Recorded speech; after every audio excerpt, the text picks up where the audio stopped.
চিত্রনায়ক সালমান শাহর কবর থেকে ভেসে আসে একটি বিষধর গোখরা সাপ। নিরাপত্তা রক্ষী সাপটি দেখতে পান, এরপরই দর্শক দেখতে পাচ্ছেন সালমান শাহর কবরের উপর বিশাল সাপ। তাকে মাটির নিচ থেকেও তোলা হয় আজকে শুক্রবারে। এদিকে আজ শুক্রবার সালমান শাহকে মাটির নিচ থেকে তোলার সময় বিশাল একটি কাণ্ড ঘটে গিয়েছে। সালমান শাহর মামলায় আরো অনেকেই ফেঁসে যায়। নতুন করে আবারও ময়নাতদন্ত রিপোর্ট হয়। এই নিয়ে দুর্নীতিও চলছে বাংলাদেশে। সালমানের হত্যাটা বিচার হোক এবং এত মানুষ এখানে আসছে না ভাই, এটা কোনো পলিটিক্যাল ইস্যু না যে আপনি টাকা দিয়ে বা যে কোনো কারণে এখানে আসছেন। এখানে ভালোবাসার টানে আসছে, এই ভালোবাসার ভ্যালু সরকার দিক ভাই। অভিনেতা সালমানের মায়ের বক্তব্যে 1996 সালের 6 সেপ্টেম্বর সকালে সালমান শাহর নিথর দেহে তেল মালিশ করতে দেখা যায় এক দুজন পার্লারের কর্মীকে। এছাড়াও সামিরার সাথে ওই রুমে উপস্থিত ছিলেন রুবি। আমরা বুঝতে পারতাম না যে সে এত বড় একটা কালফিট, সামিরা এত বড় কালফিট। আর সামিরার শাশুড়ি যে আমাদের সালমান শাহর মাকে অনেকে তো তখন পাগল মনে করতো যে বিচার সে কখনো পাবে না। আদালত মামলাটি সিআইডিকে তদন্তের নির্দেশ দেন। জানা গেছে, নায়ক সালমান শাহকে শেষ করতে গুন্ডা ভাড়া করেন শাশুড়ি লতিফা হক লুসি। নায়ককে মারতে পরিকল্পনা সাজানো হয় গুলিস্তানের একটি বারে। গুন্ডাদের সঙ্গে চুক্তি হয় 12 লাখ টাকায়। চিত্রনায়ক সালমান শাহর মৃত্যু নিয়ে নতুন করে শুরু হয়েছে আলোচনা। দীর্ঘ 3 দশক পর হলেও সামনে আসছে চাঞ্চল্যকর সব তথ্য। 90 দশকের সুপারস্টার সালমান শাহর কবর থেকে বেরিয়ে আসলো একটি বিরাট সাপ। অনেকেই বলতেছে এটা কোনো সাধারণ সাপ না, আবার অনেকেই বলতেছে এটি কিং কোবরা সাপ। তা নিয়ে শুরু হয়েছে নানান ধরনের আলোচনা এবং সমালোচনা। এইবার সালমান শাহর কবরের সাপ নিয়ে আমরা আলোচনা এবং পর্যালোচনা করে এমন কিছু গুরুত্বপূর্ণ গোপন তথ্য আমরা খুঁজে পেয়েছি, তা জানলে আপনি ইতিমধ্যে অবাক হয়ে যাবেন। যাই হোক বন্ধুরা, চলুন ভিডিওতে আজকে আর বেশি কথা বাড়িয়ে আপনাদের মূল্যবান সময়টি আমি নষ্ট করতে চাই না। সরাসরি আজকে আমরা চলে যাব মূল ভিডিওতে। আর সেখানে আজকে আমরা একদম লাইভ প্রুফ দেখব সালমান শাহর কবরস্থানে ওইটা কি আসলেই সাপ নাকি অন্য কিছু। চলুন বন্ধুরা, সেই ভিডিওটি আমরা একটু পরেই দেখে আসতেছি। তার আগে আমরা ছোট্ট একটি ভিডিও ক্লিপ দেখে আসব, তারপরেই চলে যাব মূল ভিডিওতে। বন্ধুরা ধৈর্য ধরে লাইক দিয়ে আমাদের সম্পূর্ণ ভিডিওটি দেখতে থাকুন। নায়ক সালমান শাহকে ডাক্তাররা মৃত ঘোষণা করার পর তড়িঘড়ি করে শুরু হয় পোস্টমর্টেম। অথচ তখনও জীবিত ছিলেন নায়ক। মূলত চেতনা নাশকের ইনজেকশন দেওয়ায় সালমান শাহ অজ্ঞান হয়েছিলেন। লাখ লাখ টাকা ঘুষ নিয়ে প্রাণ থাকা অবস্থাতেই সালমানের ময়নাতদন্তের নির্দেশ দেয় ডাক্তাররা। সে সময় ময়নাতদন্তকারী ডোম ছিলেন রমেশ। পরবর্তীতে এই রমেশ ইসলাম ধর্ম গ্রহণ করেন। স্বাভাবিকভাবেই রমেশ যেহেতু সালমান শাহর ময়নাতদন্ত করেছিল, তাই তিনি এমন সব গোপন তথ্য জানেন যা মোড় বদলে দিতে পারে এই মামলার। এর আগে 2018 সালে রমেশকে জিজ্ঞাসাবাদের জন্য নির্দেশ দিয়েছিল আদালত, কিন্তু অপরাধীদের ভয়ে তিনি তখন মুখ খুলেননি। তবে এবার তিনি অবাক করা কিছু তথ্য দিয়েছেন। কি সেই তথ্য? এছাড়াও কেন তিনি সালমানের জীবিত দেহ কাটার পর ইসলাম ধর্ম গ্রহণ করেছিলেন? চলুন বিস্তারিত জেনে নেওয়া যাক। ঢালিউডের জনপ্রিয় নায়কদের মধ্যে এখনও তাকে সহজে আলাদা করা যায়, যার অভিনয় ও স্টাইলে এখনও মুগ্ধ বর্তমান প্রজন্মের দর্শকেরা। ক্যারিয়ারের সময়সীমা মাত্র 4 বছর, আর তাতেই হয়েছিলেন খ্যাতিমান। বলছি ঢাকাই সিনেমার ক্ষণজন্মা নক্ষত্র সালমান শাহের কথা। 1996 সালের 6 সেপ্টেম্বর সবাইকে বিস্মিত করে না ফেরার দেশে চলে যান নায়ক সালমান শাহ। সালমান শাহের মৃত্যুকে দীর্ঘদিন ধরে অপমৃত্যু বললেও গত সোমবার 29 বছর পরে হত্যা মামলা করার নির্দেশ দিয়েছেন আদালত। সেই মামলায় 11 জন আসামি রয়েছে। তাদের মধ্যে আছেন সালমান শাহর স্ত্রী সামিরা, সামিরার পরকীয়া প্রেমিক খলনায়ক ডন, আরও আছেন সামিরার মা লুসি ও লুসির পরকীয়া প্রেমিক পরিচালক আজিজ মোহাম্মদ। আদালতে তাদের দেশ ত্যাগে নিষেধাজ্ঞা জারি করা হয়েছে। দীর্ঘ এই সময় ধরে ছেলেকে শেষ করার বিচার চাওয়া সালমান শাহর মা নীলা চৌধুরী যেন এবার একটু স্বস্তির নিঃশ্বাস ফেললেন। ন্যায় বিচার পেতে যাচ্ছেন তিনি। মৃত্যুর এত বছর পরও দর্শক হৃদয়ে আজও বেঁচে আছেন ঢালিউডের হার্ট থ্রোব নায়ক সালমান শাহ। সালমান শাহর মৃত্যুর প্রায় 29 বছর কেটে গেছে। এতদিন পরও ডোম রমেশের চোখ বন্ধ করলে ভেসে ওঠে ঢাকা মেডিকেল কলেজ হাসপাতালের নিস্তব্ধ ঘরে শুয়ে থাকা নায়ক সালমান শাহর মরদেহ। কেউ বিশ্বাসই করতে পারছে না তাদের প্রিয় নায়ক আর নেই। হাসপাতাল মর্গের সেই সময়ের তরুণ ডোম রমেশও বিশ্বাস করতে পারছিলেন না তারও প্রিয় নায়ক সালমান শাহ মারা গেছেন। তিনি বিশ্বাস করতে পারছিলেন না প্রিয় নায়কের দেহটা আবার তাকেই ময়নাতদন্ত করতে হবে। 29 বছর আগে সালমান শাহকে আনা হয় ঢামেকের মর্গে। ময়নাতদন্তের সময় ডোম ছিলেন ঢামেক হাসপাতালের সরকারি কর্মচারী রমেশ চন্দ্র। পরে তিনি ইসলাম ধর্ম গ্রহণ করেন, নাম রাখা হয় সেকেন্দার। সম্প্রতি এই রমেশ সেকেন্দার দেশের একটি গণমাধ্যমকে বলেন, শুনেছি প্রয়াত চিত্রনায়ক সালমান শাহর মৃত্যুর বিষয়ে আবারও লেখালেখি হচ্ছে। আমরা তো অত কিছু বুঝি না, তবে শুনেছি এবার পরিবার মামলার অনুমতি পেয়েছে। তিনি বলেন, চিত্রনায়ক সালমান শাহর ভক্ত ছিল এদেশের লাখ লাখ মানুষ, এতে কোনো সন্দেহ নেই। এদের মতো সে সময় আমিও ছিলাম একজন। হঠাৎ শুনতে পেলাম সালমান শাহ মারা গেছেন, তাকে আনা হচ্ছে মর্গে। হয়তো সেদিন বন্ধের দিন ছিল, মানে সরকারি ছুটি শুক্রবার। নিয়ম অনুযায়ী পুলিশ সালমান শাহকে নিয়ে এলো মর্গে। সে সময় মর্গে হাজার হাজার মানুষের ভিড়। এদের মধ্যে ছিলেন চলচ্চিত্রের তখনকার নামিদামি নায়ক নায়িকা সহ শোবিজ জগতের প্রায় সব মানুষজন। মর্গের সামনে হাজার হাজার মানুষ, সবাই অঝরে কাঁদছে তাদের প্রিয় নায়ক সালমান শাহের জন্য। কেউ যেন তখনকার তুখোড় জনপ্রিয় সালমান শাহর মৃত্যুর বিষয়টি মেনে নিতে পারছে না। তিনি আরও বলেন, তখন ঢাকা মেডিকেল কলেজ মর্গ এত আধুনিক ছিল না। পুরাতন মর্গে সালমান শাহকে নেওয়া হলো। চিকিৎসকের নির্দেশে ময়নাতদন্ত সম্পূর্ণ করি আমি। আমার প্রিয় নায়কের বুকে আমি নিজেই ছুরি চালাই, এটা আমিও মানতে পারিনি। ফরেনসিক চিকিৎসকের নির্দেশে ময়নাতদন্তের সময় সবকিছুই করতে হয়। তখন সালমান শাহ জীবিত ছিল, এটা রমেশ টের পেয়েছে কিনা এ বিষয়ে সে পাবলিকলি মুখ খুলতে রাজি হয়নি। রমেশ জানিয়েছেন এ বিষয়ে তিনি আদালতে কথা বলবেন। অবসরে যাওয়া এই ডোম বলেন, ৩৫ বছর চাকরি শেষে বর্তমানে অবসর জীবন কাটাচ্ছি। হাজার হাজার ময়নাতদন্ত করেছি, কিন্তু সালমানের গায়ে হাত দেওয়ার স্মৃতি ভোলার নয়। ময়নাতদন্তের ঘরে ডোমদের প্রধান কাজ হল ফরেনসিক ডাক্তারদের সহকারী হিসেবে ময়নাতদন্তের জন্য দেহ প্রস্তুত করা এবং তা পরীক্ষা নিরীক্ষার পর সেলাই করা। তাদের দায়িত্বের মধ্যে রয়েছে দেহ পরিষ্কার করা, কাটাছেঁড়া করা এবং পরীক্ষার জন্য প্রয়োজনীয় অঙ্গ প্রত্যঙ্গ বের করা। এছাড়া তারা কাটাছেঁড়ার পর সেলাই করে স্বজনদের কাছে হস্তান্তর করেন। রমেশ জানান, অবসরে যাবার পর তিনি তার করা এসব কাটাছেঁড়া ভুলতে পারতেন না। সবসময় তাকে তাড়া করত এসব স্মৃতি। এজন্য তিনি ইসলাম ধর্ম গ্রহণ করে নামাজ কালামের মাধ্যমে এসব ভোলার চেষ্টা করছেন। 2018 সালেও চিত্রনায়ক সালমান শাহর মৃত্যু রহস্য উদ্ঘাটনে আদালত পুলিশকে জিজ্ঞাসাবাদের অনুমতি দেয়। এই খবর শুনে হতবাক হন সালমানের ময়নাতদন্ত কার্যক্রমে অংশগ্রহণকারী তৎকালীন মর্চুয়ারি অ্যাসিস্ট্যান্ট ডোম রমেশ চন্দ্র। তখন তাকে এ বিষয়টি জানালে তিনি হতবাক হয়ে বলেন, কি, আমাকে জিজ্ঞাসাবাদ করা হবে? আমি কি বলবো? বলবে ময়নাতদন্তকারী ডাক্তার। তিনি সে সময় নিজের নিরাপত্তার কথা চিন্তা করে তিনি আরও বলেন, এত বছর আগের ঘটনা, এখন তো কিছুই মনে নাই। জিজ্ঞাসাবাদ করলে এ কথা বলা ছাড়া কী বা বলতে পারবো। 1996 সালের 6 সেপ্টেম্বর সালমান শাহ যখন মারা যান তখন সিকান্দার আলী একেবারেই তরুণ।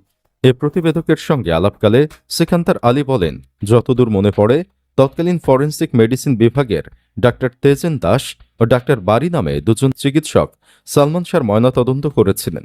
ওই সময় তিনিও ময়নাতদন্ত কাজে চিকিৎসকদের সহায়তা করেছিলেন। তবে 22 বছর আগে করা সেই ময়নাতদন্ত সম্পর্কে এখন আর তেমন কিছুই মনে নেই তার। সিকান্দার আলী জানান, তেজেন দাস ও বারি নামের এই দুই ফরেনসিক মেডিসিনের চিকিৎসক বহু বছর আগেই চাকরি থেকে অবসর নিয়েছেন বলে জানেন। তারা এখন কোথায় আছেন জানেন না। অনেকের দাবি এই দুই ডাক্তারকে রিমান্ডে নিলে অনেক তথ্য বেরিয়ে আসবে। 1996 সালের 6 সেপ্টেম্বর সকালে রাজধানীর নিউ স্কটন গার্ডেন এলাকার ভাড়া বাসায় পাওয়া যায় অভিনেতা চৌধুরী মোহাম্মদ শাহরিয়ার ইমন ওরফে সালমানের মরদেহ। বাংলা সিনেমায় তার জনপ্রিয়তা ও খ্যাতি তখন আকাশচুম্বী। সে সময় এ বিষয়ে মামলা দায়ের করেন তার বাবা প্রয়াত কমর উদ্দিন আহমদ চৌধুরী। এরপর 1997 সালের 24 জুলাই ছেলেকে শেষ করা হয়েছে অভিযোগ এনে মামলাটিকে হত্যা মামলায় রূপান্তরিত করার আবেদন জানান তিনি। ওই সময় অপমৃত্যুর মামলার সঙ্গে ইচ্ছাকৃত শেষ করার অভিযোগের বিষয়টি একসঙ্গে তদন্ত করতে থানা পুলিশের পরিবর্তে সিআইডিকে নির্দেশ দেন আদালত। এর মাঝে কয়েক দফা তদন্তে সালমানের মৃত্যুকে অপমৃত্যু উল্লেখ করে তদন্ত প্রতিবেদন দেওয়া হয়, তবে তা বরাবরই নাকচ করেছেন সালমানের মা নীলা চৌধুরী।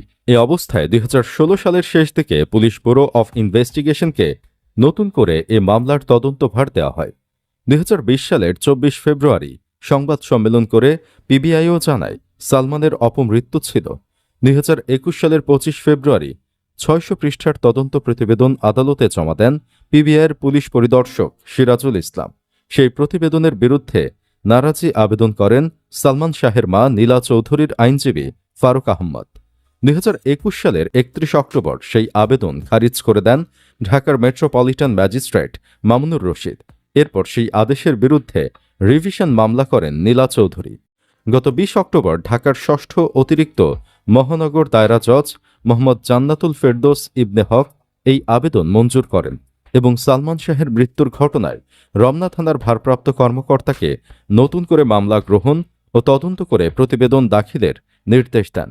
আদালতের আদেশের পর সেদিন রাতে সালমান শাহের মা নীলা চৌধুরীর পক্ষে তার ভাই মোহাম্মদ আলমগীর কুমকুম রমনা মডেল থানায় মামলা দায়ের করেন। এতে সালমান শাহের সাবেক স্ত্রী সামিরা হক সহ মোট 11 জনকে আসামি করা হয়। সুপ্রিয় দর্শক, আপনি কি চান সামিরা সহ দোষীদের যেন ফাঁসি হোক? কমেন্ট বক্সে জানিয়ে দিন আপনার মতামত। ভিডিও ভালো লাগলে লাইক। শাবনুরকে নিয়ে আমার যখন প্রবলেমটা হলো, চিত্রালী পেপারে 12 জুলাই লিখেছিল সালমান শাবনু বিয়ে করে ফেলেছে। বাংলা চলচ্চিত্রের ইতিহাসে সবচেয়ে বড় কালো দাগ এবং রহস্যের নাম অমর নায়ক সালমান শাহের অকাল মৃত্যু। দীর্ঘ 28 বছর ধরে যে রহস্যের জট খোলেনি, আজ যেন হঠাৎ করেই সেই রহস্যের অন্ধকার টানেলে এক বিশাল বিস্ফোরণ ঘটল। অবশেষে ফেসবুক লাইভে এসে সপ্রমাণ মুখ খুললেন সালমান শাহের স্ত্রী সামিরা হক। সিসিটিভি ফুটেজ, গোপন নথি এবং চাঞ্চল্যকর তথ্য প্রমাণ উপস্থাপন করে তিনি ডনের বিরুদ্ধে তুলেছেন একের পর এক বিস্ফোরক অভিযোগ, স্বীকার করেছেন একের পর এক চাঞ্চল্যকর সত্য। হ্যালো দর্শক, স্বাগত জানাচ্ছি বাংলা ভাইরাল 24 এর আজকের বিশেষ পর্বে। সামিরা হক লাইভে এসে দুটি সিসিটিভি ফুটেজ দেখান, যা দেখে পুরো নেট দুনিয়া স্তম্ভিত।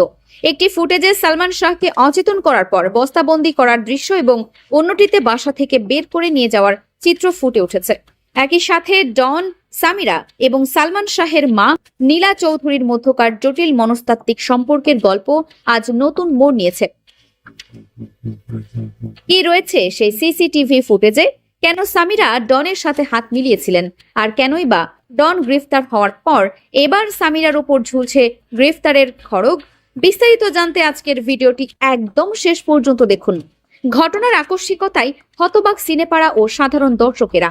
লাইভে এসে সামিরা হক যে দুটি ভিডিও ফুটেজ দেখান, তার প্রথমটিতে দেখা যায় সালমান শাহকে ক্লোরোফর্ম দিয়ে অচেতন করার পরের কিছু দৃশ্য। সামিরা জানান কিভাবে সালমানকে অচেতন করার পর ডন ও সামিরা মিলে তাকে বস্তায় ভরে বাইরে নিয়ে যাওয়ার পরিকল্পনা করেছিলেন। দ্বিতীয় ফুটেজটিতে দেখা যায় ডনের লোকজন অচেতন অবস্থায় সালমান শাহকে কোলে করে বাসা থেকে বের করে নিয়ে যাচ্ছে। সামিরা দাবি করেন ঘটনাটি ঘটেছিল ঠিক তখনই যখন তাকে শারীরিকভাবে অসাড় বা ক্লোরোফর্ম প্রয়োগ করে অকেজো করে দেওয়া হয়েছিল। লাইভে অত্যন্ত আবেগাপ্লুত কণ্ঠে সামিরা বলেন তার পরিবার মূলত প্রথমে ভিলেন খ্যাত অভিনেতা ডনের সাথেই তার বিয়ে ঠিক করেছিল, কিন্তু তিনি মন থেকে ভালোবেসেছিলেন চিত্রনায়ক সালমান শাহ অর্থাৎ ইমনকে।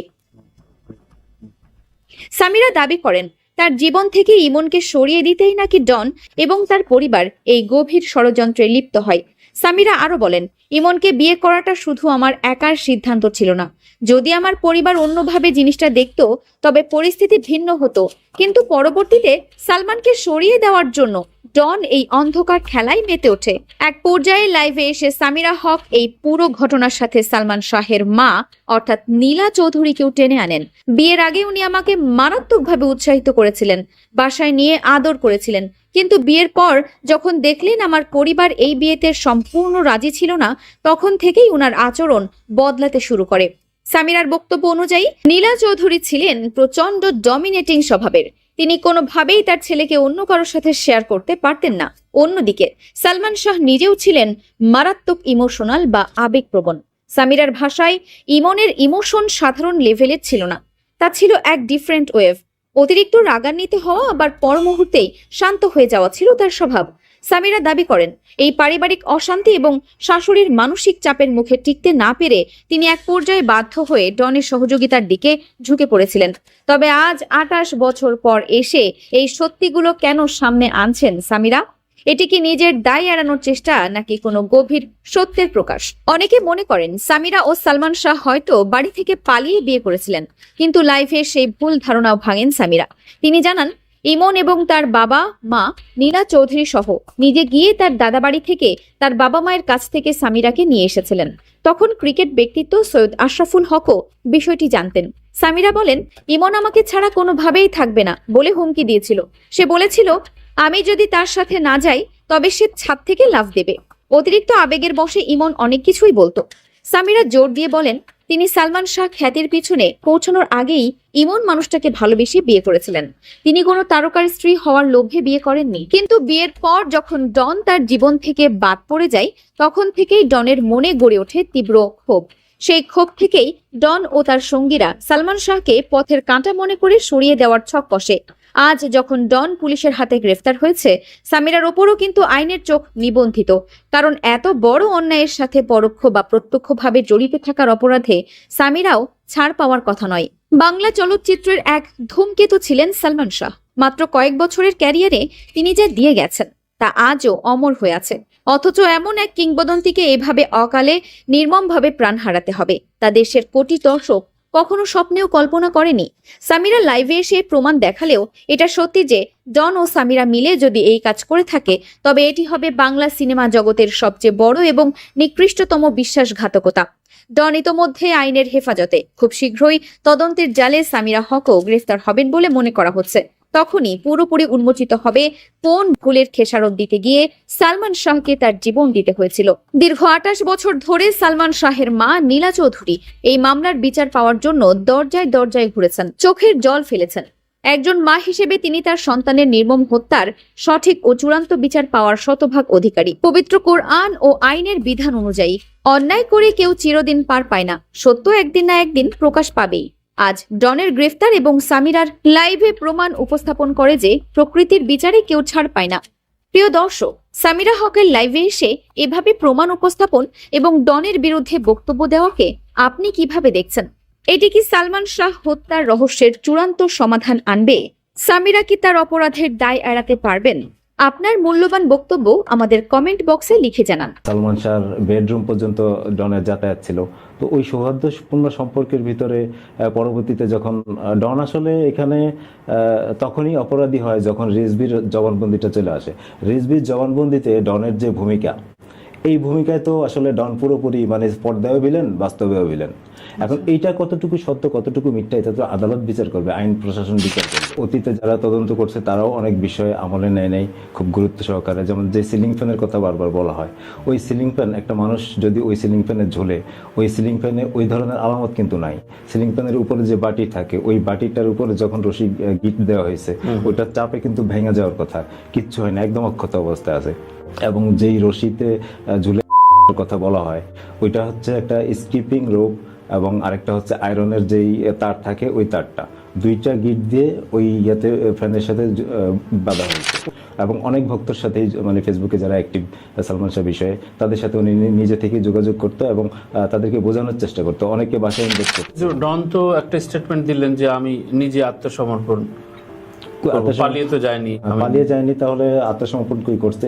যখন বলতে যে 2-3 দিনের ভিতরে আত্মসমর্পণ করবে, তো সেটা কি করছে এখন পর্যন্ত?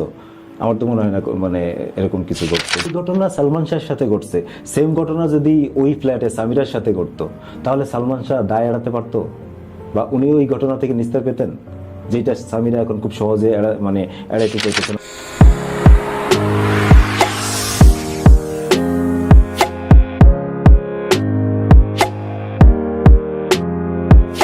তানভীর তারেক শোতে স্বাগতম। আজ এক বিশেষ মানুষকে নিয়ে কথা বলবো এবং যিনি কথা বলবেন সেও আমার আপন মানুষ, মাসুদ রানা নকিব। ওকে সবাই চেনে মূলত আমাদের বরেণ্য মহানায়ক সালমান শাহর একনিষ্ঠ ভক্ত হিসাবে। আমি বলি ভীষণ চলচ্চিত্র প্রেমী এই মানুষটি। নকিব, আমার সাথে স্বাগত। কেমন আছো? জি আলহামদুলিল্লাহ, ভালো আছি, ধন্যবাদ। টু দি পয়েন্টেই শুরু করি যে হঠাৎ কেন, অনেক রকম কথা সারফেস সাউন্ডে শোনা যাচ্ছে যে হঠাৎ কেন সালমান শাহ ইস্যুটা রেইজ হলো, তোমার বিশ্লেষণটা? এই তো মানে সেই সালমান শাহ যাওয়ার পর থেকেই হয়েছিল, তখন এরপর আবার করা হয়, ওনার বাবা জন্য আবেদন করছিলেন। আচ্ছা, তখন থেকেই আসলে হিসেবে নেওয়া হয় নাই, ওইভাবেই চলতেছিল। ওই শুনানি একের পর এক হইতেছে, কিন্তু হিসেবে নেওয়া হচ্ছিল না। আজকে এত বছর পরে, 29 বছর পর আবার যখন শুনানি হলো, তখন এই মানে এখন বর্তমানে যেই আছে মানে এই সরকার আছে, এই সরকার আসার পরে এটা আবার আলোচনায় আসছে এবং একটা শুনানিতে 13 অক্টোবর শুনানিতে যখন আদ্যপান্ত যা আছে আবার শুনলো সবকিছু বিস্তারিত। শোনার পর মহামান্য আদালত তখন একটা রায় দিল এরকম যে এই রিভিশন শুনানির রায় 20 অক্টোবর ঘোষণা করা হবে। আচ্ছা আচ্ছা আচ্ছা। এরপর 20 অক্টোবর আসার পর যখন এই বাদী পক্ষের যে আর্জি বা অন্যান্য যে বিষয়গুলো আছে এগুলো আলোচনা করার পর, পুরো বিস্তারিত বিষয় বলার পর তখন রায় ঘোষণা করা হলো যে এইটি যাতে হিসেবে নেওয়া হয় এবং পুনরায় তদন্ত করে মহামান্য আদালতে দাখিল করা হয়। মানে এমন না যে বন্ধ হয়ে গেছে, শুনানি চলতেছিল। আচ্ছা আচ্ছা। কিন্তু আমরা অবস্থা যেটা দেখতে পাই যে নিউ ইয়র্ক থেকে ইলিয়াস হোসেনের একটি লাইভে যখন সালমান শাহর মা আবার কথা বললেন, আবার না বোধহয় এবারই প্রথম কথা বললেন, এবং এবারই প্রথম দীর্ঘ আলাপ ছিল, এবং তারপর পরে এটি তোমার ব্যক্তিগত অভিমত এবং ব্যক্তিগত আশাবাদ কি এই পর্যায়ে এসে? সালমান শাহকে নিয়ে চর্চার একটা জীবন চলে গেল তোমার, সো বয়ে বেড়াচ্ছে এখনো সালমান শাহ স্মৃতিকে, তো এই পর্যায়ে আশাবাদটা কি মনে হচ্ছে তোমার?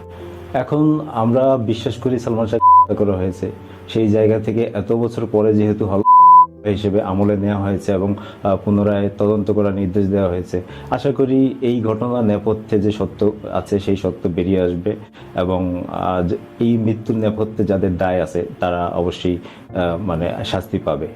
আচ্ছা আচ্ছা। আর দুটো ইস্যু, সেটা হচ্ছে এটা আগেও আমরা আলোচনা করেছি যে সালমান শাহর মা একটা চরিত্র এবং তার স্ত্রী একটা চরিত্র, এবং সেভাবে ইন্টারভিউতে কিন্তু একে অপরকে নানানভাবে কটাক্ষ করে, দোষারোপ করে। এর মধ্যে খুবই ভাইরাল হলো যে সালমান শাহর সম্ভবত মামার একটি স্টেটমেন্ট, এবং সে বেশ খুব স্পেসিফিকভাবে ধরে বলছিলেন যে দড়ির মাপটা কি, সেই দড়ির মাপটা কখনো খুবই ইলজিক্যাল, এবং ওই সময় সিগারেটের পর এগুলো নিয়ে অনেকবার অনেক সময় চর্চা হয়েছে। কিন্তু এই কথাগুলো এমনভাবে অবস্থাদৃষ্ট মনে হয় যে এই কথাগুলো কেন এতদিন গণমাধ্যমে ফলো করে আসে নাই? এগুলি বিচ্ছিন্নভাবে আগেও আসছে, হয়তো ওইভাবে আলোচনায় আসে নাই। তো এইবার যখন রূপান্তর হয়েছে, এবার অনেক কিছুই মিডিয়াতে প্রকাশ হয়েছে এবং আগেও বিভিন্নভাবে বলা হয়েছে, কিন্তু ওইভাবে কিন্তু কেউ আমলে নেয় নাই। এবং অতীতে যারা তদন্ত করছে তারাও অনেক বিষয়ে আমলে নেয় নাই খুব গুরুত্ব সহকারে। যেমন যে সিলিং ফ্যানের কথা বারবার বলা হয়, ওই সিলিং ফ্যান, একটা মানুষ যদি ওই সিলিং ফ্যানে ঝোলে, ওই সিলিং ফ্যানে ওই ধরনের আলামত কিন্তু নাই। সিলিং ফ্যানের উপরে যে বাটি থাকে, ওই বাটিটার উপরে যখন রশি গিট দেওয়া হয়েছে ওইটার চাপে কিন্তু ভেঙে যাওয়ার কথা, কিচ্ছু হয় না, একদম অক্ষত অবস্থায় আছে। এবং যেই রশিতে ঝুলে কথা বলা হয় ওইটা হচ্ছে একটা স্কিপিং রোপ, এবং আরেকটা হচ্ছে আয়রনের যেই তার থাকে ওই তারটা, দুইটা গিট দিয়ে ওই ইয়াতে ফ্যানের সাথে বাঁধা হয়েছে। এখন এই ধরনের অনেক বিষয় আছে, সিলিং ফ্যান এবং সেই দুইটা রশি, এই ইস্যুগুলি যদি মনে করেন যে আরো মানে গভীরভাবে খতিয়ে দেখা হতো, আমার মনে হয় যে এই বিষয়গুলি নিয়ে মানে এখন এইভাবে আসলে কথা বলার প্রয়োজন হতো না, তখনই আসলে সত্যটা বের হয়ে আসতো। মানে এই তদন্তে কিছু কিছু গাফিলতি আছে যেটা আমাদের দৃষ্টিতে মনে হয়, বা ওই পরিবারের, সালমান শাহ পরিবারের দৃষ্টিতে মনে হয়, তারা তো সেটা বলবেই। তো এই বিষয়গুলি বলা হয়েছে কিন্তু ওইভাবে আমলে নেওয়া হয়নি। আচ্ছা আচ্ছা, আলোচনায় আসেনি আর কি। কোন ধরনের প্রভাব খাটিয়েছে বিগত সরকার আমলে বা কোনো একটা এজেন্সি মারফত, এই ধরনের কোনো খবর আছে কিনা? অনেক ধরনের কথাই শোনা যায় এখন, এইসব কথার ভিত্তিতে আসলে এভাবে বলাও সম্ভব না। তো যেহেতু আসামির তালিকায় যারা আছে তারা তো সাধারণ কেউ না, মানে সামিরা, আজিজ মোহাম্মদ ভাই, অন্যান্য যারা আছে সবাই তো মোটামুটি প্রভাবশালী। তো এই ধরনের আসামি যেহেতু একটা থাকে, তো সেখানে প্রভাব খাটানোটা অযৌক্তিক কিছু না, হইতেই পারে অনেক কিছু নেপথ্যে। এখন নেপথ্যের বিষয়টা আসলে সামনে থেকে বোঝা মুশকিল, যেহেতু 29 বছর একটা হিসেবে ছিল, এত বছর পরে হিসেবে আমলে নেওয়া হয়েছে, তাহলে এই 29 বছর কেন হিসেবে নেওয়া হলো না? এরকম অনেক প্রশ্ন থেকে যায়। কিন্তু এই রুজু হবার পরপরই সামিরার বাড়ি থেকে চলে যাওয়া, মানে আমরা বলছি না যে পালিয়ে গেছে, কারণ সেটা তো জানি না, চলে যাওয়া, এবং গাড়ি সহ বেশ কয়েকটা চ্যানেল অলরেডি রিপোর্ট করলো তাদের পার্সোনাল গাড়িগুলো নেই। দারোয়ান বলল যে হঠাৎ করে চলে গেছেন। তো এইটাকে কিভাবে ব্যাখ্যা করবেন? উনি আসলে সবসময় বলতো সালমান শাহ করছে, উনি বিভিন্ন ইন্টারভিউতে বলতো এবং ফেসবুকে খুব অ্যাক্টিভ ছিল।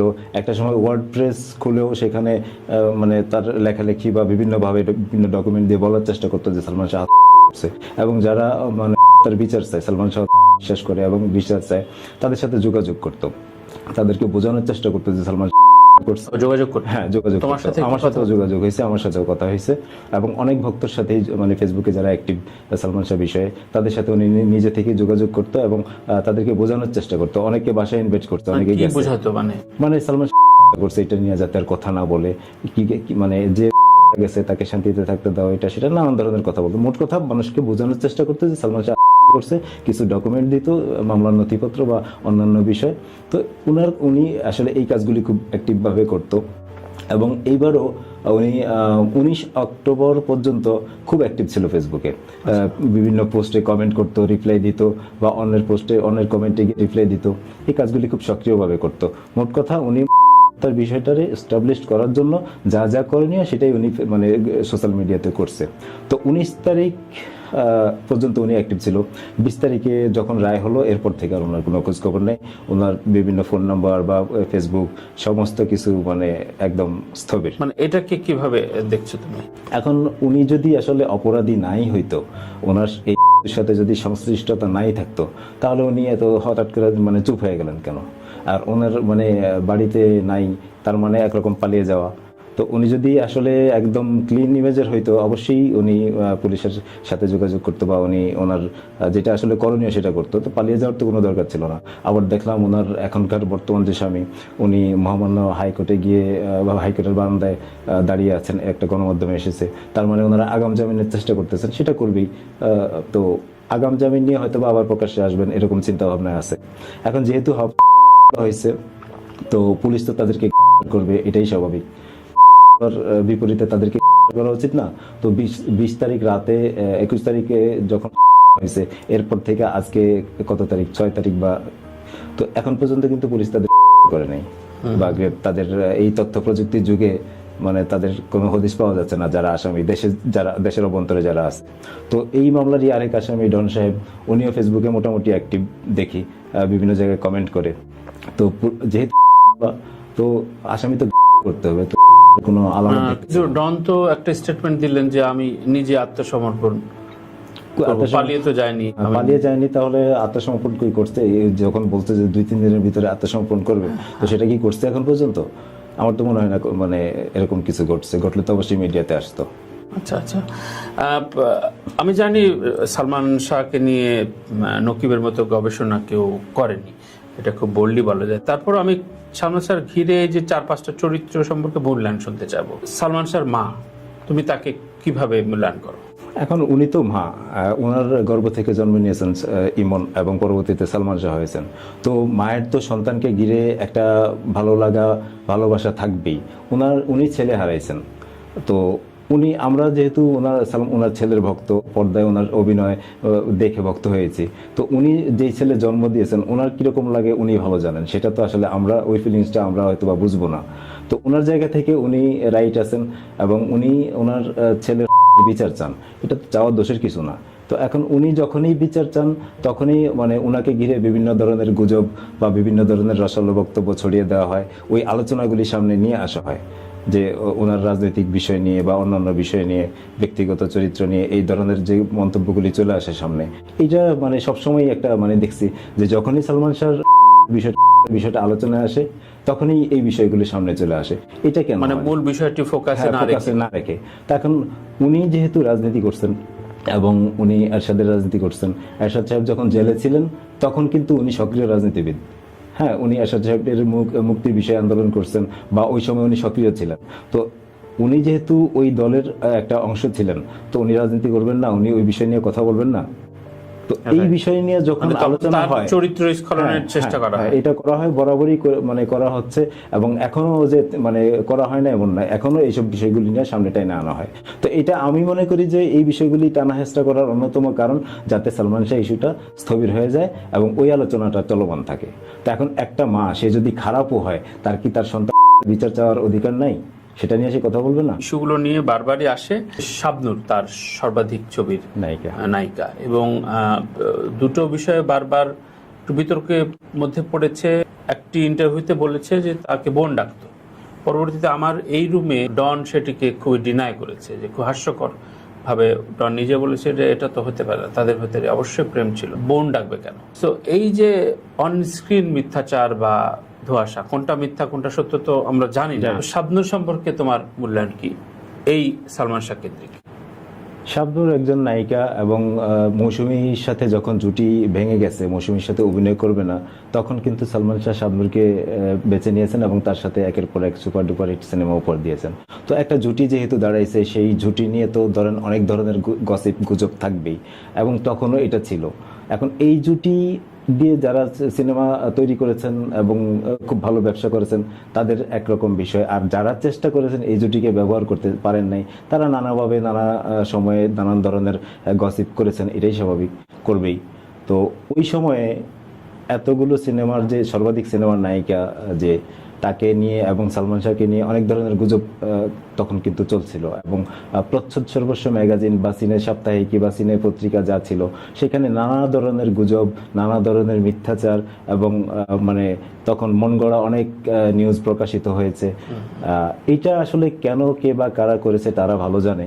এবং সর্বশেষ যেই বিষয়টা সবচেয়ে বেশি আলোচিত হয়েছে এই বিষয়টার, সেটা হচ্ছে যে সালমান শাহ শাবনূরকে বিয়ে করেছেন, এই ধরনের একটা নিউজ কিন্তু তখন একটা সিনেমার স্টিল পিকচার দিয়ে এই ধরনের একটা নিউজ কোন একটা সিনে সপ্তাহে কি করেছে। এখন একটা নিউজ, এই ধরনের নিউজ করলে অবশ্যই নিউজের পক্ষে সত্যতা যাচাই করতে হয় বা প্রমাণ থাকতে হয়। তো সালমান শাহ যদি শাবনূরকে বিয়ে করে থাকে, সেই বিয়ের ডকুমেন্টস কোথায়? তখন তারা কি সেটা ছাপছিল? ছাপে নাই, তারা জাস্ট মন গড়া একটা নিউজ করে দিছে।